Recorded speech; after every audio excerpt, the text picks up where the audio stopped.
There are a couple of really cool passages in the Bible, and these two passages that I'm talking about spoke a lot to me as I looked at both of them. And they're separated by a lot of books. One's towards the beginning, and the other one's the last book of the Bible.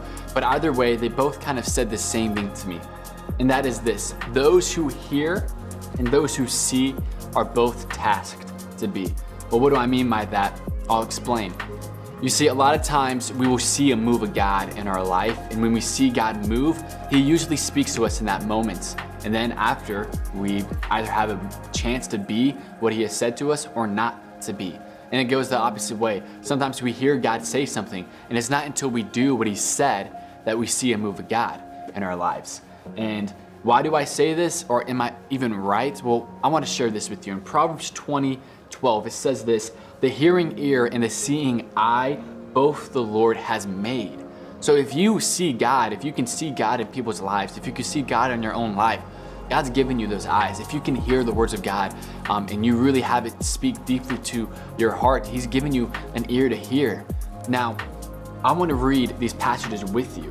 And the first one's going to be in Exodus chapter 3, and we're starting in verse 2. It says here that the angel of the Lord appeared to him, we're talking about Moses, in a flame of fire out of the midst of a bush. He looked, and behold, the bush was burning, yet it was not consumed. And Moses said, "I will turn aside to see this great sight, why the bush is not burned." And when the Lord saw that he had turned aside to see, God called out to him and said, "Moses, Moses." And Moses said, "Here I am." You see, in that moment, we can see Moses taking a couple glances to realize that this bush was burning, but not being consumed.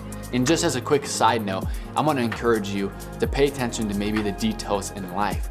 Because typically in the Middle East, in times of desert, Moses probably saw a lot of burning bushes in that area. It wasn't probably the first thing he saw being scorched by the sun. What was interesting is that Moses took a second look, and in that second glance, he saw that the bush wasn't being consumed, and that is when the Lord spoke to him. So I just challenge you to pay attention to detail. Well, aside from that, just know that the Lord spoke to Moses after he saw him see the burning bush. Now, the other passage is going to be in Revelation chapter 1. It says here, now we're talking about John, "I was in the Spirit on the Lord's day, and I heard behind me a loud voice like a trumpet. Then I turned to see the voice that was speaking to me. And on turning, I saw 7 golden lampstands, and in the midst of the lampstands, one like the Son of Man, clothed with a long robe and with a golden sash around his chest.